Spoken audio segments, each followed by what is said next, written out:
Hello friends, welcome to Sri fashions అండి. Today నేను మీకు వాము రొట్టె ఎలా చేసుకోవాలో చూపిస్తున్నానండి. దానికోసం అయితే నేను ఒక గిన్నెలో లీటర్ దాకా నీళ్ళు తీసుకున్నానండి.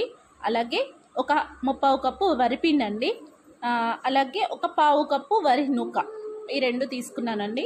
అలాగే కొద్దిగా మనం వాము, ఈ వరి నూక అనేది చాలా సన్నగా ఉంటే బెటర్ అండి, తినడానికి చాలా బాగుంటుంది.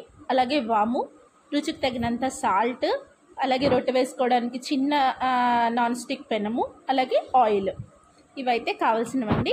ఇప్పుడు రొట్టె ఎలా చేసుకోవాలో చూసేద్దాం. ముందుగా స్టవ్ ఆన్ చేసుకుని 1 లీటర్ వాటర్ అనేది మనం బాయిల్ చేసుకోవాలి.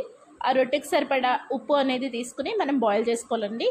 అవి కొంచెం బాయిల్ అయిన తర్వాత మనం వాము 1.5 స్పూన్ దాకా వేసుకోవాలండి. వేసుకొని కొంచెం దాన్ని మరగనివ్వాలి. పొగలు వస్తూ ఉంటాయండి. ఆ పొగలు వచ్చే టైంలో మనం తీసుకున్న వరినూక అలాగే వరిపిండిని తీసుకుని విస్కర్ పెట్టి ఫుల్గా కలపాలండి, లేదంటే ఉండలు కట్టేస్తుంది.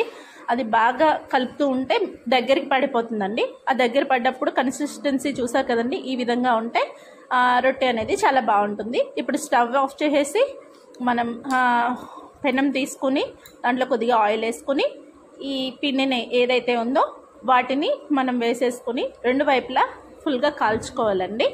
అంతేనండి, వాము రొట్టె చాలా సింపుల్గా, ఈజీగా, చాలా రుచికరంగా, తక్కువ ఇంగ్రీడియంట్స్తో ఇన్స్టెంట్గా చాలా హెల్దీగా రెసిపీ అనేది రెడీ అయిపోతుంది. ఇదైతే పిల్లలు పెద్దలు అందరూ చక్కగా తింటారండి. మీరు కూడా తప్పకుండా ట్రై చేసి కింద కమెంట్ బాక్స్లో కామెంట్ చేయండి. మీరు కనుక మా ఛానల్ని ఫస్ట్ టైం చూసినట్టయితే మా ఛానల్ని లైక్ చేయండి, షేర్ చేయండి, ఇంకా సబ్స్క్రైబ్ చేయండి. Thank you for watching this video.